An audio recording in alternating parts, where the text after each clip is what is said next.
Hi అండి. నమస్తే. Welcome to అమ్మాయి లోకం. అందరూ ఎలా ఉన్నారు? నేనైతే చాలా బాగున్నాను. మీరందరూ కూడా బాగుండాలని మనస్ఫూర్తిగా కోరుకుంటున్నాను. ఇవాళ మన రెసిపీ వచ్చేసి క్యారెట్ చిలకడ దుంపతో రవ్వ పాన్ కేక్స్. ఎలా చేయాలో చూద్దాం. స్కిప్ చేయకుండా చూడండి. ముందుగా ఒక మీడియం సైజ్ క్యారెట్, ఒక మీడియం సైజ్ చిలకడ దుంపని తోలు తీసేసుకొని పెట్టుకున్నామనమాట. ఇప్పుడు దీన్ని తురిమేసుకుందామండి. చిలకడ దుంప అనేది మనకి వెంటనే కలర్ మారిపోతుంది. దానివల్ల నేను పీల్ చేయగానే ఇలా అయిపోయిందనమాట. కలర్ మారింది.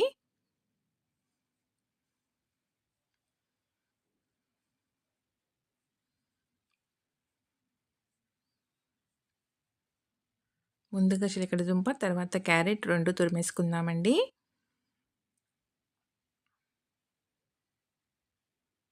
మీరు కావాలంటే దీన్ని మిక్సీ కూడా పట్టుకోవచ్చు. మిక్సీ పట్టి కూడా వేసుకోవచ్చు. కానీ ఇలా తురిమి వేసుకుంటే టేస్ట్ బావుంటుందనమాట.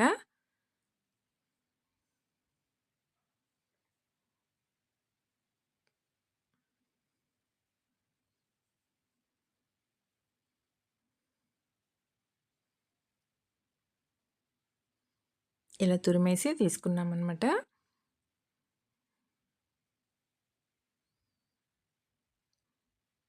అంతేనండి. ఇప్పుడు దీన్ని మనం మిక్సింగ్ బౌల్‌లోకి మార్చుకుందాం.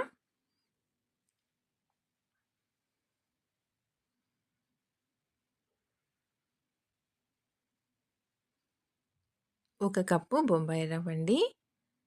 మీరు మెజర్‌మెంట్ పెట్టుకోండి. ఏదన్నా గానీ చిన్నది కానీ, పెద్దది కానీ దాంతో మెజరింగ్ చేసుకోండి. కరెక్ట్‌గా వస్తాయి. 2 టేబుల్ స్పూన్లు బియ్యం పిండి.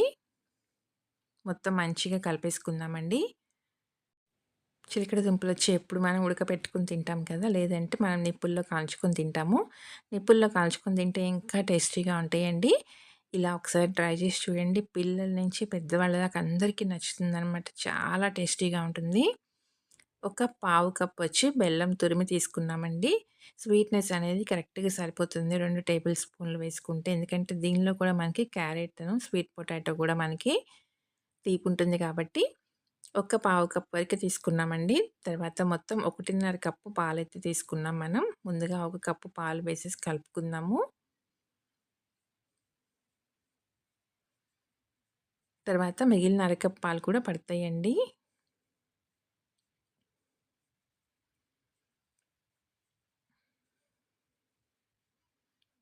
మనం బెల్లం ఏమి సెపరేట్‌గా కరగపెట్టి వేసుకోవాల్సిన అవసరం లేదండి. పాలు వేసుకున్నాం కాబట్టి దీనికే మనకి కరిగిపోతుందనమాట చక్కగాను.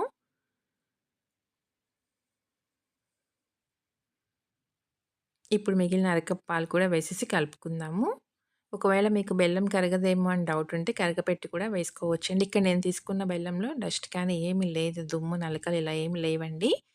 ఒకవేళ అలా ఉంది అనిపిస్తే మీకు బెల్లం, మీరు చక్కగా దీన్ని కరగపెట్టేసుకొని ఫిల్టర్ చేసుకొని ఆ నీళ్లు వేసుకోండి. అయితే నీళ్లు ఎక్కువగా కాకుండా కొంచెం చూసుకొని వేసుకోవాలనమాట. ఇప్పుడు దీన్ని మూత పెట్టి ఒక 5 నిమిషాల పాటు పక్కన పెట్టుకుందాము. 5 నిమిషాల తర్వాత చూద్దామండి.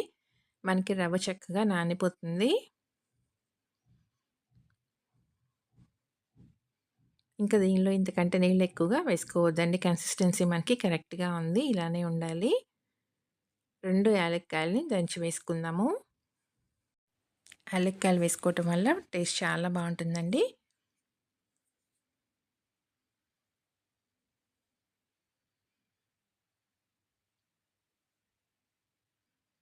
కన్సిస్టెన్సీ మనకి ఇలానే ఉండాలండి. కరెక్ట్‌గా ఉంది. మరీ పలచనయిపోయిందనుకోండి పాన్ కేక్స్ అనేవి సరిగ్గా రావన్నమాట. ఇప్పుడు దీనిలో పక్కన పెట్టుకుందాము. పెనం పెట్టుకుందామండి. పెనం వేడెక్కిన తర్వాత నెయ్యి వేసుకొని కాల్చుకుందాం. టేస్ట్ చాలా బావుంటుంది నెయ్యి వేసుకొని కాల్చుకుంటే.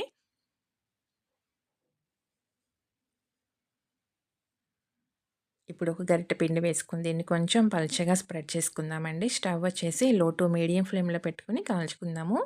ఎందుకంటే మనం క్యారెట్, చిలకడదుంప 2 పచ్చివి తురిమి వేసుకున్నాం కాబట్టి మంచిగా ఉడుకుతుందనమాట. అలానే చక్కగా వేగుతాయండి.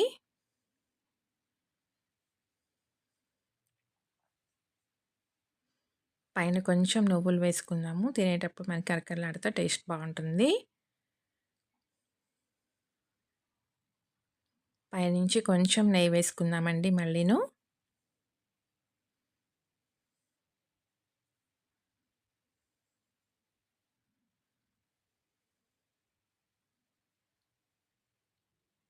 ఒక పక్క మనకి ఎర్రగా కాలిన తర్వాత రెండో పక్కకి మార్చుకుందాం. 2 పక్కలు చక్కగా ఎర్రగా కాలనిచ్చి తీసుకుందామండి.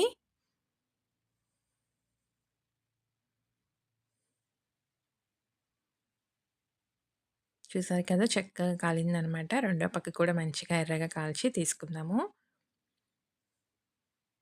అంతేనండి. అన్నీ ఇలానే రెడీ చేసుకొని తీసుకుందాం. చూసారు కదా! చక్కగా వేగిందనమాట. ఇప్పుడు దీన్ని మనం హనీతో సర్వ్ చేసుకుందామండి. టేస్ట్ చాలా బావుంటుందనమాట. పైనుంచి తేనె వేసి తిన్నాం. అందుకే మనం స్వీట్‌నెస్ కూడా చక్కగా కరెక్ట్‌గా వేసుకున్నామనమాట. బెల్లం వచ్చి పావు కప్పే వేసుకున్నాము.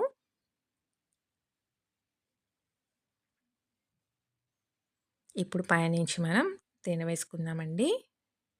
మీరు తినే ప్రతి దీనికి కూడాను చక్కగా తేనె వేసుకొని తినండి. పాన్ కేక్ అప్పుడే బావుంటుందనమాట. పిల్లలకి కూడా చక్కగా తేనె వేసి ఇవ్వండి. చాలా బాగా నచ్చుతుంది. టేస్ట్ అయితే చాలా అంటే చాలా బావుందండి. తప్పకుండా ట్రై చేసి చూడండి. మీకెలా వచ్చిందో కూడా నాకు తప్పనిసరిగా కామెంట్ చేయండి. అలానే వీడియో నచ్చినట్లయితే తప్పకుండా సబ్స్క్రైబ్ చేసుకొని ఒక లైక్ ఇచ్చేయండి. మీ ఫ్రెండ్స్‌కి, ఫ్యామిలీ మెంబర్స్‌కి షేర్ చేయండి.